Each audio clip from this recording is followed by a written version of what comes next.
Según los registros, las primeras incursiones de las Asambleas de Dios en Guanabacoa datan de 1938. En ese año, William Lawrence Perrault, el superintendente general, hizo el siguiente anuncio: el Señor continúa bendiciendo nuestra obra.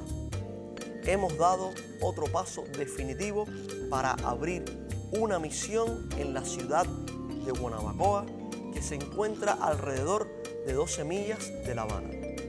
Esta información situaría la fundación de la iglesia en Guanabacoa como una de las más antiguas en el panorama pentecostal cubano, y es muy probable que así sea. Lo cierto es que hasta el momento no se ha podido encontrar evidencia sobre el desarrollo de congregaciones en este municipio habanero durante la primera parte de la década de 1940. No obstante, Dios no dejó sin fruto aquellos intentos del honorable superintendente, y la iglesia de La Habana, más conocida hoy como Iglesia de Infanta, siguió trabajando en Guanabacoa. Por ejemplo, la conversión de Belkis Salazar, una importante obrera, evangelista, misionera y pastora de las Asambleas de Dios, y la conversión de su hermana Edme Salazar ocurrieron en 1938. También hay una referencia a hermanos de Guanabacoa en un culto de confraternidad celebrado en La Habana en 1942. Es en abril de 1949 cuando la Antorcha Pentecostal registra la apertura de 2 escuelas de barrio en Guanabacoa.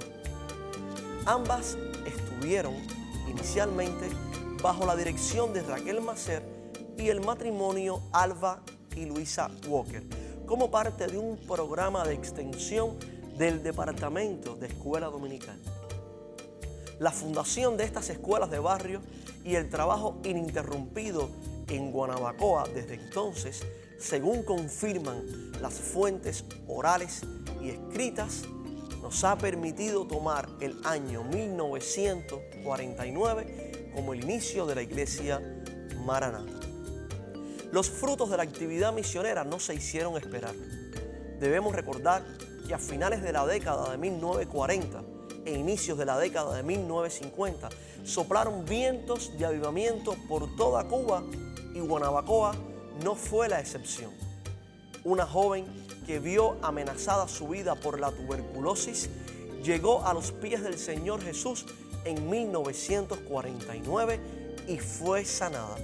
Su nombre es Isolina Cordoví Ravelo, fundadora de Maranata.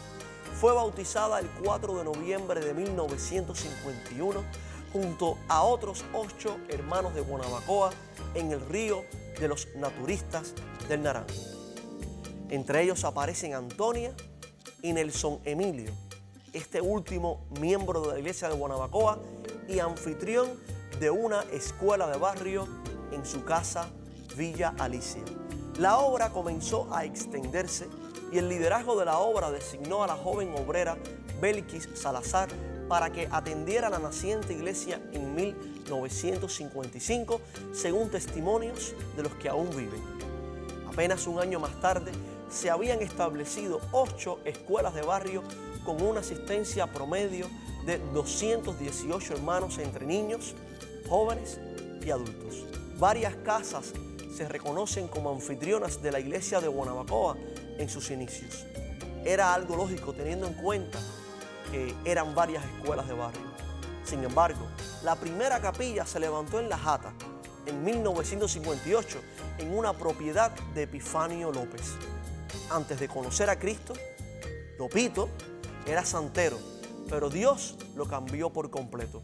Dedicó una tierra al Señor y allí se congregó la iglesia por un tiempo para orar y adorar cada lunes, mientras se congregaban en la casa de Belkis Salazar en la calle Padilla.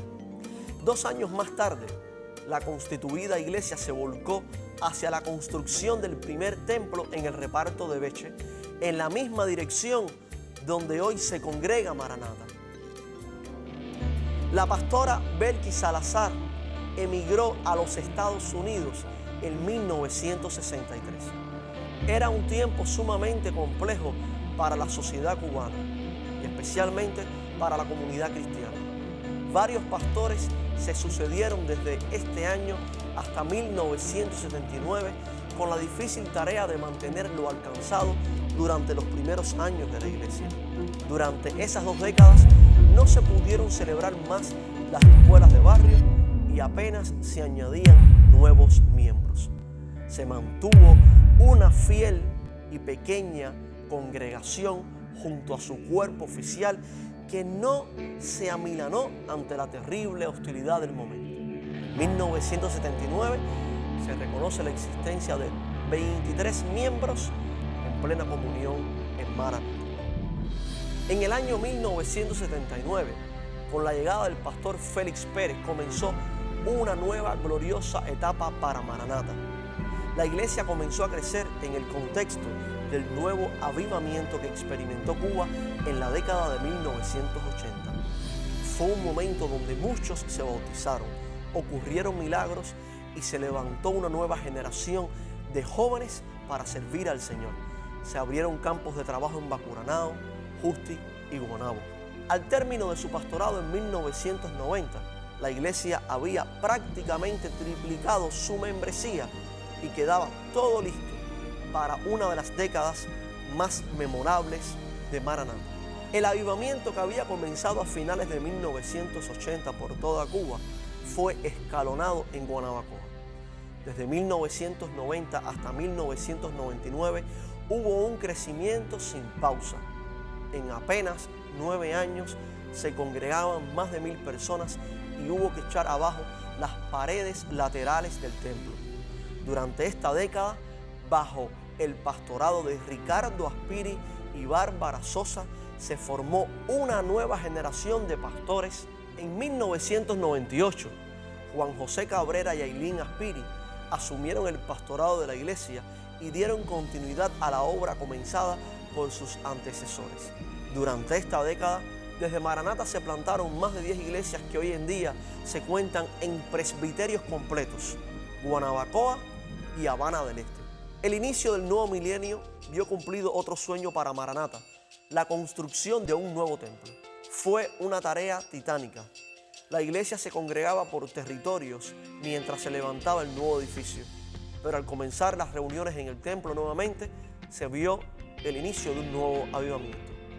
En el año 2006, tras la salida de Juan José y Ailín a los Estados Unidos a una nueva etapa ministerial, Ricardo y Babi regresaron al pastorado de Maranata. Durante los años siguientes se concluyó la construcción del templo y se inició una nueva estrategia de trabajo para la iglesia enfocada en el desarrollo de los ministerios. El crecimiento no se detuvo y aquellos 200 se multiplicaron en 800 en pocos años. En el año 2015, luego de la conclusión de su segunda etapa en la iglesia, Ricardo y Babi pasaron el testigo a los pastores Moisés de Parada y Carmen Morales. Con ellos también llegó mucha pasión por el ministerio y nuevos niveles de excelencia para Maranata. El templo se remozó y adquirió la belleza con que hoy lo vemos. La iglesia adquirió definitivamente el área del parqueo y la guagua de Maranata. Se plantó una nueva iglesia, esta vez en el reparto Mañana, y la iglesia siguió creciendo con una visión especialmente orientada hacia el trabajo en las comunidades. Hoy se reúnen en Maranata un promedio de 1.200 hermanos cada domingo y se han alcanzado nuevas zonas en El Gallo, en el reparto Mañana, en Habana Nueva, en Santa Fe, en Regla y también en Villa María. Estos 74 años, Maranata los vive como una buena hija de la iglesia de Infanta y también como una buena madre y abuela de las iglesias de Guanabacoa y Habana del Este, sacando al ministerio ya más de 40 ministros. ¿Qué nos depara el futuro? ¿No lo has escuchado varias veces hasta ahora? La respuesta es Maranata. El Señor viene. Lo mejor está por venir.